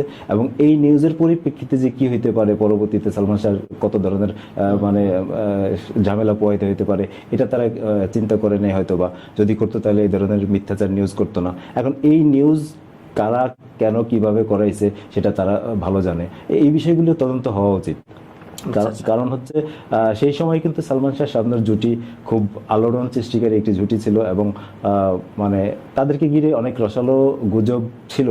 সেটা ছিল, কিন্তু স্টেটমেন্টে যেটা আসছে যে এই যে বোনের সম্পর্ক, পাশাপাশি সামিরা যেটা বলছিলেন যে মানে একটা বিয়ের জন্য চাপ দেওয়া হয় বা শাবনূরের সাথে কথা কাটাকাটি হয় বিভিন্ন মারফত, কয়েকজন মারফত এই ধরনের খবর। এই বিষয়টা তো সালমান শাহ নিজেই ক্লিয়ার করে গেছেন। উনি যাওয়ার আগের সময়টায় যখন এই নিউজটা হয়, তখন কিন্তু উনি মিকাডো চাইনিজ সেন্টারে একটা সংবাদ সম্মেলন করছিলেন এবং বিস্তারিত উনি নিজেই বইলা গেছেন। তো সেই বইলা যাওয়ার মানে বিষয়টা কি মানে একেবারেই ফেল না? ওনার বক্তব্য যেটা, সেটা তো উনি তখন সংবাদ সম্মেলনে বলছেন, এবং সেই সংবাদ সম্মেলন যিনি আয়োজন করছিলেন নেপথ্যে যে ভদ্রলোক ছিলেন দুলাল খান, উনি তো জীবিত আছেন, উনিও সেই মানে বিষয়টা জানেন, তখনকার এই সংবাদ সম্মেলনের আয়োজন বা এই পুরো গল্পটা কিন্তু উনিও জানেন। তো এখন সালমান শাহ নিজেই স্টেটমেন্ট দিয়ে গেছেন ওই নিউজের পরিপ্রেক্ষিতে। তো সেখানে আপনারা আর আমার মানে নানান ধরনের কথা বললে তো এটা আসলে অযৌক্তিক। তারা ভালো জানে তাদের মধ্যে কি ধরনের সম্পর্ক ছিল। রাইট, এবার আসবো ডন সম্পর্কে তোমার। ডন যেহেতু তারা একসাথে অনেক সিনেমায় কাজ করছেন, একটা ভালো সম্পর্ক ছিল, এবং সালমান শাহর বেডরুম পর্যন্ত ডনের যাতায়াত ছিল। তো ওই সৌহার্দ্যপূর্ণ সম্পর্কের ভিতরে পরবর্তীতে যখন ডন আসলে এখানে তখনই অপরাধী হয় যখন রিজভির জবানবন্দিটা চলে আসে। রিজভির জবানবন্দিতে ডনের যে ভূমিকা, এই ভূমিকায় তো আসলে ডন পুরোপুরি মানে পর্দায়ও ভিলেন, বাস্তবেও ভিলেন। এখন এইটা কতটুকু সত্য কতটুকু মিথ্যা, এটা তো আদালত বিচার করবে, আইন প্রশাসন বিচার করবে। রিজভির বক্তব্যটা ছিল কি? রিজভির বক্তব্য মানে এই সালমান শাহ মিশনে যারা মানে কোন মানুষটা কিভাবে ছিল, কিভাবে অংশগ্রহণ করছে, এটা রিজভির যে মানে যে জবানবন্দি দিয়েছিলেন ম্যাজিস্ট্রেটের কাছে, ওইখানে বিস্তারিত লেখা আছে। এই মুহূর্তে আমার পুরোটা মনে নেই। এবং এই ডনি কিন্তু আবার বিভিন্ন সাক্ষাৎকারে বলছেন যে উনি সালমান শাহর ড্রেস ডিজাইনার ছিল। এখন সালমান শাহর মৃত্যুর পরে কিন্তু অনেকেই অনেক ধরনের দাবি করে, অনেকে সালমান শাহ খুব ক্লোজ ছিলেন, একসাথে মানে আড্ডা দিচ্ছেন, খুব ভালো সম্পর্ক ছিল, অমুক ড্রেস ডিজাইনার, অমুক এটা। এখন সালমান শাহ তো জীবিত নাই। তো সালমান শাহ মরার পরে যারা অনেক কিছু তার ক্লোজ ছিল বলে, এটার কতটুকু সত্যতা এটা সালমান শাহ ভালো বলতে পারবে আর তারা ভালো বলতে পারবে। বারবারই বোধহয় বলেছেন যে মৃত্যুর দিনে উনি নৌকায় কোথায় খিচুড়ি খাচ্ছিলেন বগুড়ার দিকে। এবারে আসি সামিরা প্রসঙ্গে। সামিরা যেই সালমান শাহর স্ত্রী, ওই হিসেবে ওনার প্রতি যথেষ্ট রেসপেক্ট আছে, কিন্তু ওনার বিভিন্ন সময়ের বিভিন্ন কথাবার্তা এবং ওনার নিজের যেই উপস্থাপন, এটা দেখে আসলে ওই শ্রদ্ধাবোধটুকু আর থাকে না বা রাখতে পারি না। একটা সময় ধরেন সালমান শাহ যাওয়ার পরে যখন ওনার ভূমিকা বিভিন্ন পত্রিকায় ম্যাগাজিনে যেভাবে আসছে জানতে পারছি, জানার পরে মনে হতো যে না, এই উনি সালমান শাহর খুনি। তখন তো কম বয়স ছিল আমার, তো তখন মনে হতো যে ওনারা যদি কখনো সামনে পাই মেরে ফেলবো, এরকম একটা চিন্তা ভাবনা মাথার ভিতরে কাজ করতো। তো ওইটা যখন যত বড় হয়েছি আসলে ওই ভাবনাগুলো এখন আর ভিতরে নাই, কাজ করে না। তো ওনার এই সালমান শাহ যাওয়ার পরে কয়েক বছর পরে কিন্তু উনি কারে বিয়ে করলো?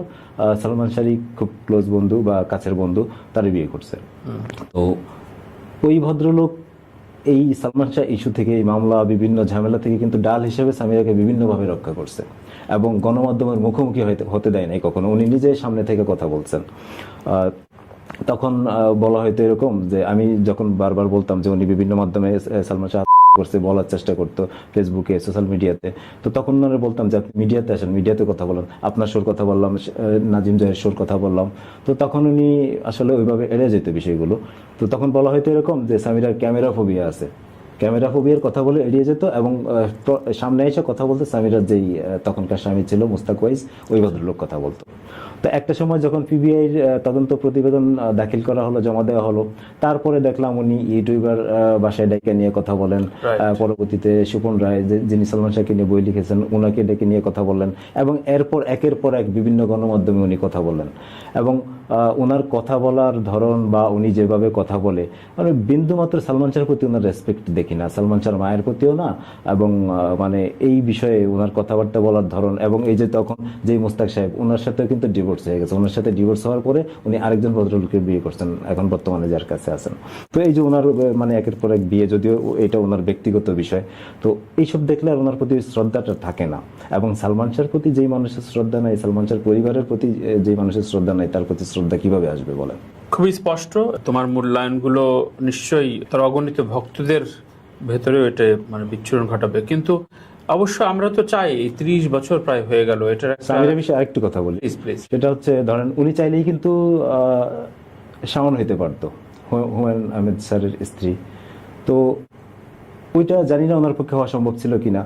যদি হয়তো এরকম কিছু, সেই ক্ষেত্রে অবশ্যই উনি সালমান শাহ ভক্তদের কাছে খুব গুরুত্বপূর্ণ ব্যক্তি হিসেবেই থাকতেন এবং যথেষ্ট রেসপেক্টের জায়গায় থাকতেন। মানে বিয়ে থা না করে এই অর্থে, এই যে একটার পর একটা বিয়ে, এই জিনিসগুলি কিন্তু ওনারে খুব ভালোভাবে আরো বিতর্ক করছে। এবং উনি সালমান শাহ সম্পর্কে যেভাবে কথা বলেন, সালমান শাহ বিষয়টি যেভাবে বলেন, এভাবে কিন্তু সালমান শাহের সাথে ফিল্ম ইন্ডাস্ট্রি কি করছে, কি ধরনের নোংরা রাজনীতির শিকার হয়েছে, এই কথাগুলো কিন্তু একবারও উনি বলেন না। ধরেন সালমান শাহ নেগেটিভ সাইড বা একটু বিষয়টা খুব জোরালো ভাবে বলে, কিন্তু সালমান শাহ যে ফিল্ম ইন্ডাস্ট্রিতে নিগৃহীত হয়েছে, ওনারা যে বয়কট করা হয়েছে দুইবার, উনি মৃত্যুর আগের সময়টাই কিন্তু নিষিদ্ধ ছিল ফিল্ম ইন্ডাস্ট্রিতে, এই যে এইসব ঘটনাগুলি কিন্তু উনি ওইভাবে বলে না। এখন হয়তো এটা চিন্তা করে, মানে উনি কোন অর্থে বলে না জানি না, হয়তো চিন্তা করে যে উনি যদি এইসব বলে হয়তো ফিল্ম ইন্ডাস্ট্রির যারা সংশ্লিষ্ট যারা আছে তারা হয়তো অন্যের উপরে খেপে যেতে পারে, তাদের সিম্পেথিটা হয়তো পাবে না, কি অর্থে বলে না জানি না। কিন্তু উনি এই যে এই কথাগুলো কেন বলে না? সালমান শাহর সাথে ফিল্ম ইন্ডাস্ট্রি কি আচরণ করছে এটা সবাই জানে। তুচ্ছ কারণ দেখিয়ে ওনাকে কিন্তু প্রথমে 2 সপ্তাহ বয়কট করা হয়েছিল শিল্পী সমিতি থেকে, এটা সবাই জানে। এবং পুরনো একটা চুক্তির জের ধরে ওনার বিরুদ্ধে নালিশ দিয়ে ওনাকে 2 মাস না 1 মাসের জন্য নিষিদ্ধ করা হয়েছে। চলচ্চিত্র যতগুলো সংগঠন আছে, শিল্পী সমিতি হতে আরম্ভ করে যে কয়টা সংগঠন আছে, প্রযোজক সমিতি, সব মিলে ওনাকে কিন্তু বয়কট করা হয়েছে। তো এই যে শিডিউল জটিলতা তৈরি করে দেয়া বা এই যে তাকে নিয়ে নানা ধরনের নোংরামি, মিথ্যাচার, এই নোংরা রাজনীতি করা, তার বিরুদ্ধে গুজব নিউজ করা, গুজব রটিয়ে দেয়া, একটা মানুষের মানে এই ক্যারিয়ার ধ্বংস করার জন্য একটা যে চক্র বা একটা মহল যে উঠে পড়ে লাগছে, এটা তো সত্য, এটা তো মিথ্যা না। ফিল্ম ইন্ডাস্ট্রির সেই তখনকার সবাই জানে। এইসব বিষয় নিয়ে কিন্তু সামিরা কখনোই কথা বলে না। সে বারবার নিজের দায়মুক্ত করার জন্য মানে খুব দাম্ভিকতার সহিত বলে যে সালমান শাহ করছে। তো এই মানুষের প্রতি ভক্তদের রেসপেক্ট কিভাবে থাকবে? তার বলতে চাচ্ছ এটাকেই স্টাবলিশ করার একটা মুহুর্মুহ প্রতিযোগিতা বা চেষ্টা সে করেছে। আর আরেকটা বিষয় যে সালমান শাহ, কিছুক্ষণের জন্য ধরে নিলাম সালমান শাহ করছে, তো যেই মানুষ যার উপরে 3বার হামলা হয়েছে 3 জায়গায়, আবাহনী মাঠের কাছে, তারপরে চট্টগ্রামে পূর্ব তেজতুরি বাজারে প্যাকেজ নাটকের শুটিংয়ে। তো এরপরে যখন উনি নিজের জীবনের নিরাপত্তা চেয়ে প্রেস ক্লাবে মানববন্ধন করলেন, সেই মানববন্ধনের আয়োজকও কিন্তু মানে দুলাল খান বা রবি আরমানরা ছিল তখন। তো এই রাষ্ট্রের কাছে বা প্রশাসনের কাছে, দেশের জনগণের কাছে উনি কিন্তু নিজের জীবনের নিরাপত্তা চেয়েছিলেন। এরপরে উনি 2 জন বডিগার্ড নিয়োগ দিয়েছিলেন এবং উনি লাইসেন্স করা ব্যবহার করতেন। তো যেই মানুষ লাইসেন্স করা ব্যবহার করে তার কেন সিলিং ফ্যানের সাথে ঝুলে করতে হবে? ওনার কাছে লোডেড ছিল, চাইলে তো উনি ব্যবহার করে মরতে পারতেন। খুবই যৌক্তিক এবং খুবই প্রশ্ন তৈরি করে এসব বিষয়গুলো। এবং আর যে বিষয় মানে যেই ঘটনা সালমান শাহের সাথে ঘটছে ওই ফ্ল্যাটে 5 সেপ্টেম্বর রাতে বা 6 সেপ্টেম্বর সকালে, সেম ঘটনা যদি সামিরার সাথে ঘটতো, সালমান শাহ কি নিস্তার পাওয়া সম্ভব ছিল বা পেতেন নিস্তার? আমার তো মনে হয় না। তার মানে তুমি এখনো সন্দেহের তীর সামিরার দিকেই। এই মৃত্যুর দায় কোনোভাবে সামিরা এড়াতে পারে না, এই মৃত্যু যেভাবেই হয়ে থাকুক। এখন যেহেতু হয়েছে এবং পুলিশ তদন্ত করতেছে, আসলে এই বিষয় নিয়ে ওইভাবে মানে আর কিছু বলার থাকে না রয়েছে বিষয়টি। তবে এটার একটা বিহিত নিশ্চয়ই তুমি এবং আমরা সবাই চাই, দেশবাসী মানে সবাই চায়, যারা সালমান শাহকে পছন্দ করে সবাই চায়। এবং সেটা কি সেই আলোর মুখ কি দেখবে বলে তুমি আশাবাদী? এখন এত বছর পরে যেহেতু হিসেবে আমলে নেওয়া হয়েছে এবং তদন্ত করার নির্দেশ দেওয়া হয়েছে, আমি আশাবাদী, আমি বিশ্বাস করতে চাই যে প্রশাসন খুব গুরুত্ব দিয়ে বিষয়টা দেখবে এবং আসামি যারা আছে তাদেরকে গ্রেপ্তার করবে, জিজ্ঞাসাবাদ করবে, নেপথ্যে কি ঘটনা আছে এবং এই যে যা কিছু বললাম সমস্ত ঘটনা যাতে তারা খতিয়ে দেখে এবং মানে এই সত্যটা যাতে প্রকাশ হয়, সত্য যাই হোক। আসলে আমরাও অনেকভাবে ভাবি, ইনফ্যাক্ট সর্বশেষ যে মর্গের মানুষটি যে স্টেটমেন্টটা আসলো বা এর আগেও সে বলেছেন যে সেও সন্দেহ প্রকাশ করছে এটা আত্মহত্যার মতো না। তো তার মানে বিষয়টি প্রভাবিত করার চেষ্টা হয়েছে। এই মামলা সত্য কখনোই মানে চাপা দিয়ে রাখা যায় না এবং এর জন্য অবশ্যই নকিব বলো বা তোমাদের যে মুভমেন্ট, আমি একটু শুনতে চাই যে এই যতগুলো মানববন্ধন হয়েছে বা যতগুলো মুভমেন্ট হয়েছে এগুলো কিভাবে পরিচালিত হয়েছে? এইটা ধরেন সালমান শাহর পদ্মার অভিনয় দেখে তার ভক্ত হয়েছে মানুষ এবং প্রত্যেকেই তারে ভালোবাসে। তো যেহেতু এই সালমান শাহর মারা যাওয়ার পর অনেক মানুষ আসলে তখন থেকে অনেক মানুষ কিন্তু আত্মহত্যা করছে। তো ভক্তরা তাকে ভালোবাসে এবং ভক্তরা জানতে চায় তার সাথে আসলে কি ঘটেছিল এবং আমরা বিশ্বাস করি যে তাকে হত্যা করা হয়েছে সার্বিক পরিস্থিতি বিবেচনা করে। উনি মারা যাওয়ার আগে এবং পরের সমস্ত ঘটনা বিশ্লেষণ করলে মনে হয় যে এটা কোনোভাবেই আত্মহত্যা না, হত্যা। তো এই কারণে আমরা বিভিন্ন সময়ে বিভিন্নভাবে আন্দোলন করছি, মানববন্ধন করছি, সেটা আমাদের সবসময় ছিল, চলমান ছিল। এবং এই মামলা যখনই শুনানি হয় তখনই আদালত চত্বরে মানে ভক্তরা জড়ো হয়। ওইভাবে আসলে অন্য কেউ পাইছে কিনা জানি না, তবে একটা সময় সামিরা আমাকে 2বার লিগ্যাল নোটিশ দিয়েছিল। যেই লিগ্যাল নোটিশটা আসছে দ্য লিগ্যাল সার্কেল এবং ইয়ার সিগনেচার করা, হ্যাঁ সামিরা পাঠাইছিল 2বার, ব্যারিস্টার মহিবুল হাসান চৌধুরী স্বাক্ষরিত লিগ্যাল নোটিশ, মানে আমাকে থামানোর জন্য। অনেকবার আমার বোঝানো হয়েছে যে আমি যাতে এসব নিয়ে কথা না বলি। এই 2বার 2টা লিগ্যাল নোটিশ আমি পাইছি। এর বাইরে ওনার সাথে যখন কথা হইতো বা উনি আমাকে কল দিত, উনি আমার বোঝানোর চেষ্টা করতো আত্মহত্যা। তখন আমি বলতাম যে আপনার কাছে যেই যায় সে আপনার মুড়ি দেওয়া যায়, দেখলাম একটা আপনার মানে এই একটা ক্ষমতা আছে ভালো। আমার হ্যাঁ আমি আমারও অনেকবার চেষ্টা করছে নেওয়ার জন্য, আমারে বলছে যাওয়ার জন্য, কিন্তু আমি যাই নাই। কারণ ওনার প্রতি একটা ঘৃণা কাজ করে। যখন দেখছি উনি সালমান শাহের প্রতি ওনার বিন্দুমাত্র রেসপেক্ট নাই। সালমান শাহ ওনারে ভালোবাসত, নিজের জীবনের চাইতে বেশি ভালোবাসত, সেটার প্রমাণ অনেকেই জানে, আমরাও বিভিন্নভাবে জানছি বা দেখছি। কিন্তু সালমান শাহ মারা যাওয়ার পরে উনি যেভাবে মানে সালমান শাহের বিষয়ে বক্তব্য দেয় বা বিভিন্ন ইন্টারভিউতে কথা বলে, সেখানে মনে হয় না যে বিন্দুমাত্র রেসপেক্ট সালমান শাহের প্রতি ওনার আছে। সালমান শাহকে নিয়ে 2টো ফিল্ম ফেস্টিভ্যাল হয়েছে, আমাদের মামুন মঞ্জুর করেছে। পাশাপাশি তার জন্মবার্ষিকী আয়োজন করা বা তার ছবিগুলো নিয়ে বিভিন্ন ভাবে প্রদর্শন করার যে জায়গাটা, এইটা স্ত্রীরাই করে।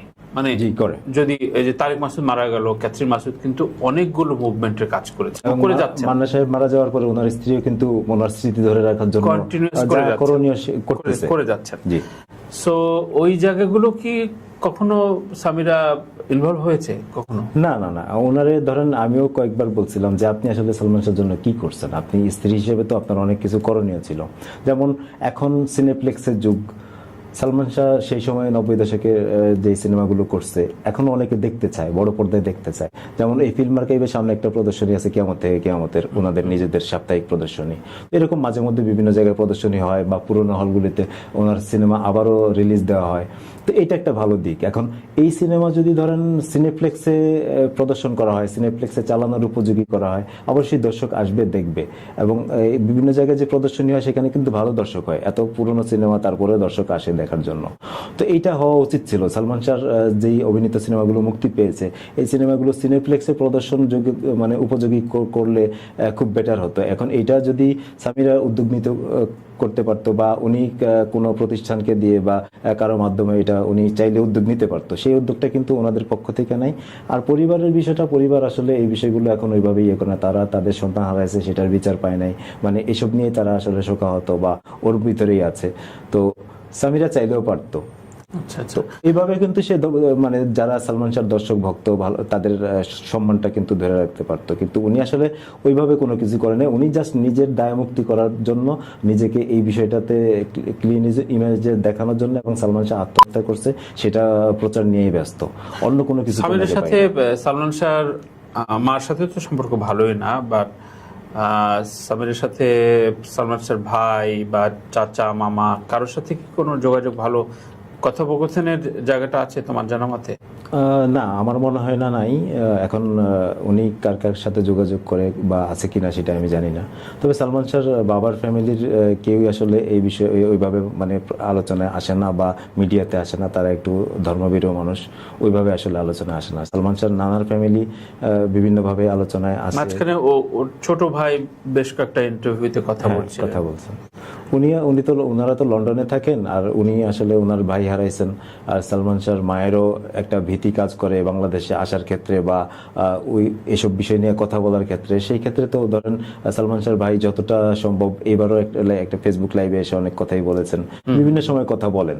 তোমাদের যেই ফ্যান ক্লাব দুটো মানববন্ধন হয়ে গেল, এই পরবর্তী মুভমেন্টটা কি? এখন এই যে এই হত্যা মামলা হিসেবে আমলে নেওয়ার মানে পরের বিষয়গুলো আমরা দেখতেছি যে আদালত মানে নির্দেশ দেওয়ার পরেও মামলা হয়েছে, কিন্তু আসামি গ্রেপ্তার হচ্ছে না। তো এখন জেলায় জেলায় কিন্তু মানববন্ধন হচ্ছে। এটা আসলে কেউ কাউরে বলতেছে না যে মানববন্ধন করার জন্য, সবাই যার যার নিজ উদ্যোগে করতেছে, এবং এদের অনেকের সাথে আমাদের যোগাযোগও নাই। আমরা ঢাকায় যারা আছি বা আমরা এই বিষয়ে ঢাকায় যে প্রেস ক্লাবের সামনে মানববন্ধন করলাম, আমরা ভাবি নাই যে এত মানুষ আসবে। এমন এমন মানুষ আসছে, মানে ওই সময় যারা টিনেজার ছিল বা ওই সময় যারা সালমান শাহর ভক্ত ছিল, সালমান শাহ সিনেমা দেখছে, অনেক বয়স্ক মানুষ আসছে, চলে আসছে। এদেরকে কিন্তু ওই যে রাজনৈতিক সমাবেশে যেভাবে ট্রান্সপোর্ট সুবিধা দিয়ে বা অন্যান্য সুবিধা দিয়ে আনা হয়, এরকম কিন্তু এই ঘটনা এখানে না। সবাই দেখছে যে মানববন্ধন হবে, বিভিন্নভাবে জানতে পারছে, ফেসবুকে, সংবাদ মাধ্যমে, সবাই কিন্তু চলে আসছে, নিজ উদ্যোগে চলে আসছে। এই যে সামনে গাজীপুরে মানববন্ধন আছে, তারপরে সিলেটে মোমবাতি প্রজ্বলন বা প্রতিবাদ সভা আছে, এরকম বিভিন্ন জেলায়, শেরপুরে, কি বলে যশোরে মনিহার হলের সামনে হয়েছে, বিভিন্ন জেলায় কিন্তু হচ্ছে। বিভিন্ন ভক্তরা নিজ উদ্যোগে করছে, কোনো ফান্ড দিতে হয় না। না না না, এরা সবাই সালমান শাহকে ভালোবাসে, যে যেখানে যে আয়োজন করতেছে নিজ উদ্যোগে করতেছে। এই মানববন্ধন, প্রতিবাদ সভা বা বিক্ষোভ সমাবেশ সবাই যার যার অবস্থান থেকে নিজ থেকেই করতেছে। এখানে আসলে কেউ কাউরে এক পয়সাও দেয় না, সেই সুযোগও নাই। সবাই ভালোবাসার জায়গা থেকে করে, এবং সবাই জানতে চায় যে আমাদের প্রিয় মানুষের সাথে কি ঘটেছে, এবং এই হত্যার বিচার তারা চায়। সালমান শাহর খুব কাছের মানুষগুলো অবশ্যই সময়ের কালে তো অনেকে হারিয়ে গেছে, যেমন রাজীব ভাই নাই, সোহানুর রহমান সোহান ভাই নাই, এখনো বাদল খন্দকার আছেন। বাট এই যত দিন গড়াবে তত তো আশপাশের মানুষগুলো তাদেরকে আমরা থাকবে না, বা খুব সময়ের স্রোতে তারা মৃত্যুবরণ করবে বা চলে যেতে হবে তো আমাদের সবাইকে। তো 30 বছরের ভেতরে এইবার সুরাহা না হলে তো নিশ্চয়ই এটা একেবারেই হয়তো ওই যে ওই হিন্দি মুভি যেমন নো ওয়ান কিল্ড জেসিকা, ওইরকম একটা পর্যায়ে চলে যাবে। এবার যেহেতু আদালত বিষয়টা খুব ভালোভাবে আমলে নিয়েছেন এবং হত্যা মামলার করার নির্দেশনা দিয়েছেন, এত বছর অপমৃত্যু মামলা ছিল কিন্তু হত্যা মামলা হিসেবে আমলে নেওয়া হয়নি। এখন যেহেতু নিচ্ছে এবং তদন্ত করার নির্দেশ দিছে, আমি বিশ্বাস করি এবং বিশ্বাস করতে চাই বাংলাদেশের প্রশাসন, পুলিশের উপর আস্থা আছে এবং বিচার ব্যবস্থার উপরে আস্থা আছে। আমি আশা করি এই ঘটনার নেপথ্যে যে ঘটনা এবং সত্য উন্মোচিত হবে এবং দোষী যারা তাদেরকে আইনের আওতায় এনে দৃষ্টান্তমূলক শাস্তি দেওয়া হবে, এই বিশ্বাসটুকু আমি করতে চাই, বিশ্বাস হারাতে চাই না। আচ্ছা নকিব, শিল্পী সমিতি, পরিচালক সমিতি বা প্রযোজক সমিতি এবং তার কলিগরা কখনোই তোমার মতো, মানে তোমার ধারে কাছে তো নাই, তুমি তো যথেষ্ট উদ্যোগী নিজের সবকিছু ছেড়ে এই মুভমেন্টে, কিন্তু তাদের কলিগকে নিয়ে বা শিল্পী সমিতির উদ্যোগে এগুলো নিয়ে কেন কেউ মুখ খোলে না বা মুভমেন্ট করে না নিজ উদ্যোগে? তোমার প্রশ্ন জাগে না? প্রশ্ন জাগে এবং উত্তর আমার জানা আছে। মান্না সাহেবের একটা সাক্ষাৎকার খুব ভাইরাল হয় মাঝে মধ্যে, এবং সালমান শাহ জীবিত থাকতে একটা ইন্টারভিউতে অনেক কিছু বলছিলেন। শিল্পীদের ভিতরে যে সৌহার্দ্য থাকা উচিত, এই সৌহার্দ্য, সহমর্মিতা বা ভালো সুসম্পর্ক থাকা, এই বিষয়ে কিন্তু সালমান শাহ একটা প্রীতি ফুটবল ম্যাচে সম্ভবত কথাগুলি বলছিলেন একটা ইন্টারভিউতে। সেই ইন্টারভিউটাও চলে অনেক জায়গায় দেখি মাঝে মধ্যে। তো এবং মান্না সাহেবের কথাগুলো এখানে আসলে যতক্ষণ আপনি আলোচনায় আছেন ততক্ষণ আপনার আশেপাশে সবাই ছাতা ধরার লোক আছে। যখন আপনি নাই বা আপনার মানে অবস্থান ভালো না, তখন কিন্তু কেউ পাশে থাকে না। মানে এখানে সবাই স্বার্থের জন্য মিশে, স্বার্থের জন্য সম্পর্ক, সবকিছু স্বার্থকেন্দ্রিক। যার কারণে মানে আজকে ধরেন ইন্ডাস্ট্রিতে শাকিব খান খুব রমরমা অবস্থায় আছে, এক সময় যখন শাকিব খানের অবস্থা ভালো থাকবে না বা একটু গড়তে পড়বে, তখন কিন্তু সবাই উপর থেকে তাকে চাইপা ধরার চেষ্টা করবে। এমনটাই হয়, এমনটাই হয়ে আসছে যুগে যুগে। তো এইখানে আসলে মানে কেউ বন্ধু না আমার দৃষ্টিতে। আমি এদেরকে যতদিন যাবৎ চিনি, দেখি, তো সালমান শাহ এক সময় ইন্ডাস্ট্রিতে ছিল, খুব ভালো অবস্থায় ছিল, অনেকেই তার বন্ধু বান্ধব ছিলেন বা কাছের ছিলেন, একসাথে কাজ করছেন। তো ওই সুবাদে সালমান শাহর বিষয়গুলো নিয়ে কেউ কিন্তু ওইভাবে কথা বলে না। এমনকি তার কলিগ যারা ছিল, একসাথে কাজ করছে, তারাও ওইভাবে বলে না। এই যে শাবনূর এতগুলো সিনেমার নায়িকা, যখন ওনার দিকে আঙুল তুলছে, উনিও কিন্তু পুরো বিষয়গুলি ক্লিয়ার করে কথা বলে না। ওনার তো কথা বলা উচিত, ওনার দিকে যেহেতু বারবার আঙ্গুল যায়, আঙ্গুল তাক করা হয়, ওনার ক্লিয়ার করে কথা বলা উচিত না? তো উনি কিন্তু বলে না ওইভাবে কথা। এখন কেন বলে না তারা ভালো জানে। আচ্ছা আচ্ছা, বা অন্যান্য যারা আছে তারাও কিন্তু ওইভাবে কথা বলে না। অবশ্যই, মানে এটি দুঃখজনক। ইনফ্যাক্ট আমি নিজেও প্রতিবাদ করেছি যখন সে বলেছিল জয়ের অনুষ্ঠানে মেবি যে আমাকে বোন ডাকতো, খুব খেলো লেগেছে, খুবই হাস্যকর লেগেছে। সম্পর্কগুলো এমন এড়ায় যাওয়া যে ঠিক আছে ও মরছে, আমি খামাখায় ঝামেলা হতে না যাই। এই যে মানে আমাদের শিল্পী সমাজের ভেতরে একটা বিশাল এই চর্চাটা, এটা আসলে খুবই দুঃখজনক এবং মানে এর চেয়ে হতাশার কিছু হইতে পারে না মানে। অথচ যদি বলি যে সালমান শাহ থাকাকালীন নিশ্চয়ই এরা মানে একটা পার্টিতে সালমান শাহ না আসলে ওদের মন খারাপ হয়ে যে কেন আসলো না, বা যত কাজ থাকুক তারপরে ট্রেনে হেঁচড়ে হয়তো নিয়ে যাওয়া হতো। মানুষের সম্পর্কগুলো হয়তো এরকমই যে যত জনপ্রিয় থাকুক সে আসলে একা হয়ে যায়। গণমাধ্যমের কি একটা দায় কি রয়ে যায় কিনা? মানে গণমাধ্যম আসলে শুধু এবার না, গণমাধ্যম সবসময় সালমান শাহকে নিয়ে কথা বলেছে বা মানে সালমান শাহ সংক্রান্ত নিউজ খুব ভালোভাবে প্রচার করে, প্রকাশ করে। এটা একটা বিষয়। যেমন এই ইয়ার পরে যখন এই শুনানি এবং রায় ঘোষণা বা ঘোষণার পরবর্তী সময়ে কিন্তু গণমাধ্যমে ব্যাপক আলোচনা চলতেছে এই বিষয়টা নিয়ে। আমার মনে হয় যে ট্রেন্ডিং এ এই বিষয়টা এখনো আছে। তো গণমাধ্যমের এখানে আসলে দায় এড়ানোর সুযোগ নাই, তারা যা করার মানে যেটা করণীয় করতেছে। তারপরেও আরেকটু জোরালো হওয়া উচিত। যেমন এই মামলায় বা সালমান শাহ সংক্রান্ত ইস্যুতে অন্যতম একটা গুরুত্বপূর্ণ চরিত্র আছে, সালমান শাহ সহকারী হিসেবে কাজ করছিলেন আবুল। সেই আবুল বাংলাদেশে তো অবশ্যই আছে। তো আবুল যখন পিবিআই তদন্ত করছে তখন পিবিআইতে ডাইকা আনা হয়েছে আবুল স্টেটমেন্ট দিছে। তো আবুলকে যদি খুঁজে আনা হয় এবং আবুলকে যদি জিজ্ঞাসাবাদ করা হয়, আবুলকে পেলে কিন্তু অনেক প্রশ্নের উত্তর পাওয়া যাবে। এবং ওই বাসায় ওই রাতে যারা উপস্থিত ছিল, হেল্পিং হ্যান্ড বাসার কাজের মানে এই বিষয়টা বোধহয় তার মামাও উল্লেখ করে। হ্যাঁ, তো তাদেরকে পাওয়া গেলেও কিন্তু অনেক বিষয়ের সুরাহা হবে। কারণ ওই বাসায় দেখেন একটা ছবি আছে এরকম, কিচেনে তরকারি, পচা তরকারি পড়ে আছে, তো বা পচা খাবার পড়ে আছে বা খাবার পড়ে আছে। তো যেই বাসায় 3-4 জন হেল্পিং হ্যান্ড থাকে, সেই বাসায় ওই খাবার, পচা খাবার কেন পড়ে থাকবে?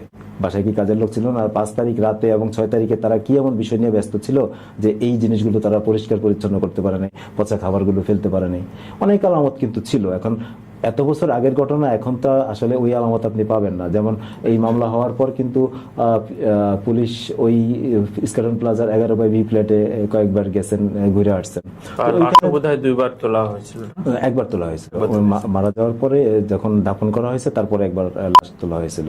তো এখন এই যে সুরতহাল তদন্ত বা ক্রাইম সিন বা যেই আলামত সংগ্রহ করা, এই জিনিসগুলো আসলে তখন সঠিকভাবে হয়েছিল কিনা, বা যারা অতীতে তদন্ত করছে তারা সঠিকভাবে তদন্ত করছে কিনা, এই বিষয়গুলো তো খতিয়ে দেখা উচিত। অনেক ধরনের অসঙ্গতি আছে, সেটা ওই আপনি যদি পুরো বিষয়গুলো বিশ্লেষণ করেন তাহলে দেখতে পারেন। আবার যে প্যানটার কথা বলা হয়, এই প্যানে তো আসলে মানে আত্মহত্যার কোনো আলামতই দেখি না। একটা সালমান শাহর মতো একটা মানুষ যখন ফ্যানে ঝুলবে, ওই বাটিটা তো আস্তে থাকার কথা না, কিংবা মুচকে যাওয়ার কথা, একদম ভেঙে যাওয়ার কথা। সত্যি এইগুলো প্রশ্ন। এবং এই ফ্যান কিন্তু আলামত হিসেবে তখন জব্দ করা হয়নি না।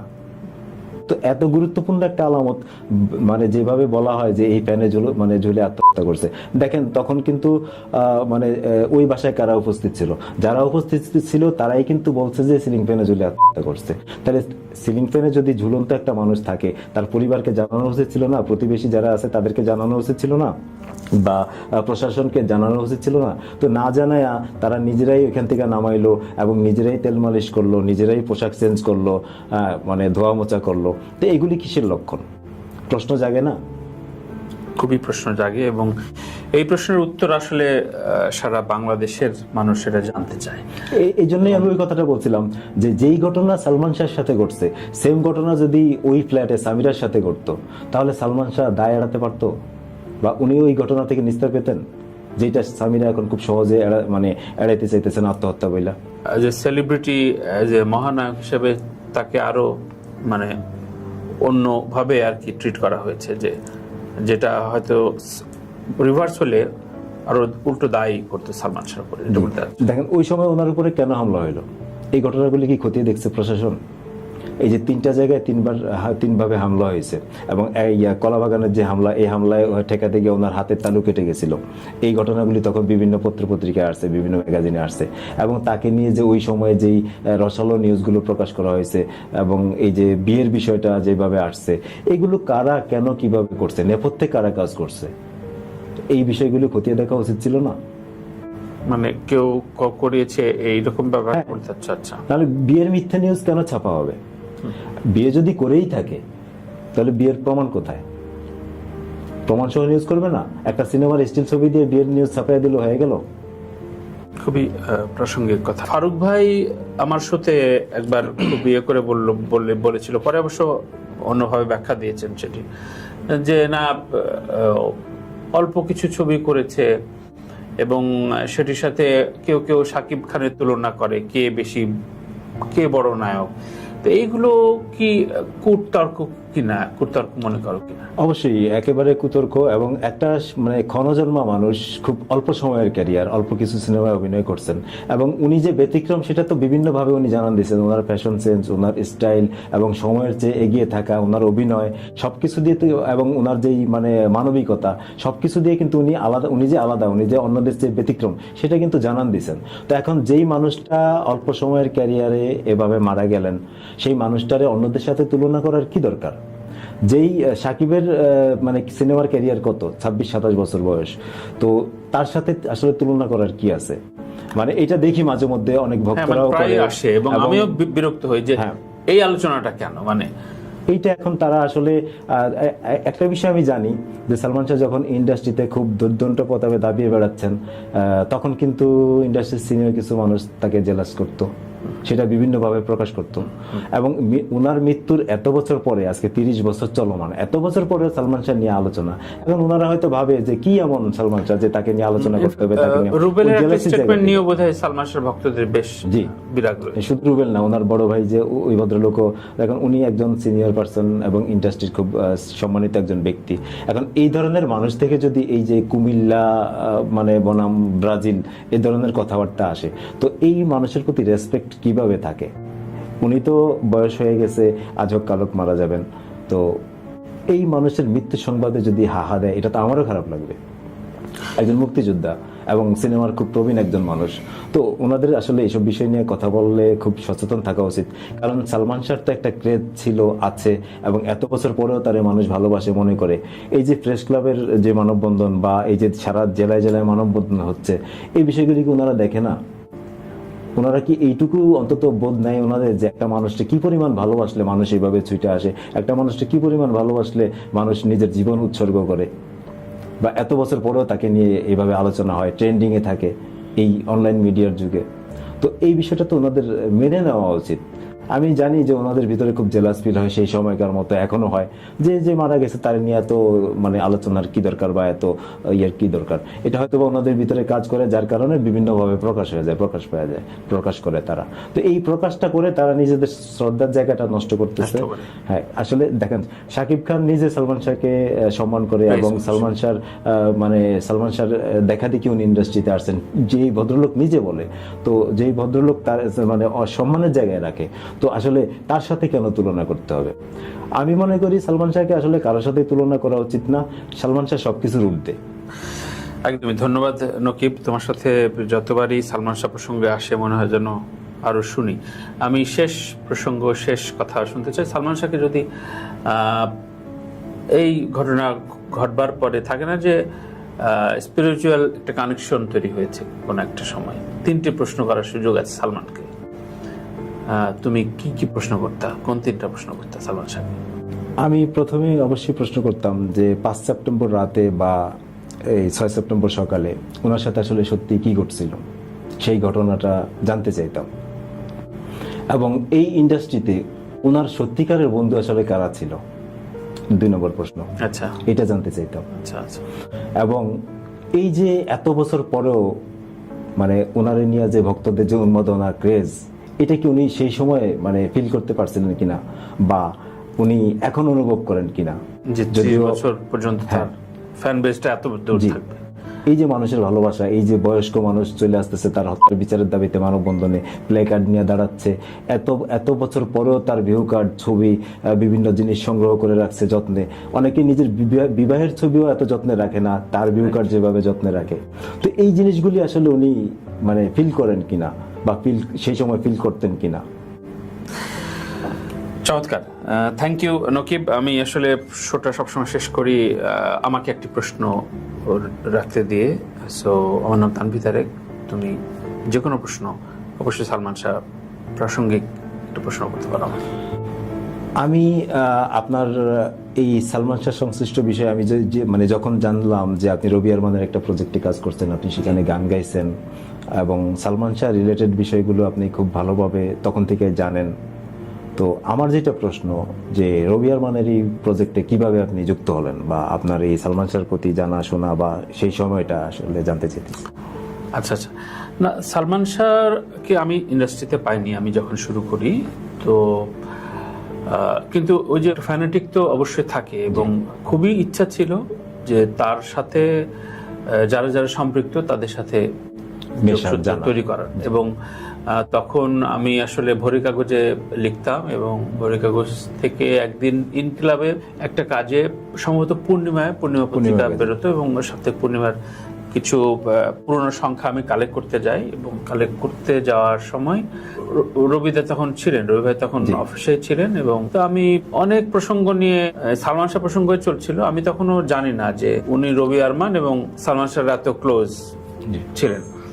তো তখন ওই বলা হচ্ছিল যে ঠিক আছে, তুমি তো বেশ মানে কৌতূহল আছে তোমার সালমান শাহ সম্পর্কে।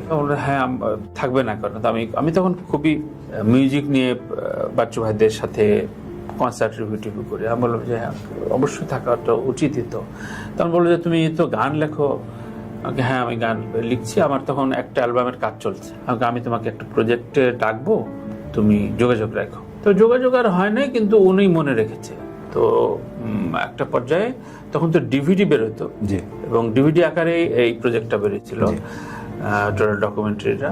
তো তখন কাজ প্রায় শেষের দিকে, তখন বললো যে তুমি এই টিমের সাথে থাকো এবং তোমার এটা কাজে লাগবে, পোর্টফোলিও তৈরি হবে, এইভাবে কথা বলো। আমি বললাম কাজে লাগালাগি তো পরের বিষয়, আমি যেহেতু থাকতে পারবো এটা আমার আনন্দের জায়গা। তো এটা করা হলো। তখন আমি নিজে বললাম যে এটা টোটাল প্রজেক্ট তো প্রায় অনেক কিছু গুছিয়ে আনা হয়েছে, একটা থিম সং করা যায় কিনা। তখন উনি বললেন যে হ্যাঁ অবশ্যই করা যায়, তাহলে করে ফেলো, গান করে ফেলো। তো তখন তো আমি জাস্ট গিটারে সুর করে, আমার স্টুডিও নাই, বাট আমরা প্রজেক্ট করি অডিও ডিজিটনে। তো অডিও ডিজিটনে প্রচুর রাশ পাওয়া যাচ্ছে না, কিন্তু ডিভিডিটা রিলিজ হবে, টোটাল কমপ্লিট কম্পাইল করা হয়েছে। তো তখন করা হলো। এনাম সরকার ইনক্লাবের আমার কলিগ, খুব প্রিয় মানুষ। এবং তখন এনাম ভাইয়ের সাথে তো মানে গেলে আমরা একসাথে লাঞ্চ করতাম। ইনফ্যাক্ট রবি আরমান ভাইয়ের সাথে প্রথম পরিচয়টা এনাম ভাই করা দেয়, এনাম সরকার। তো তারপরে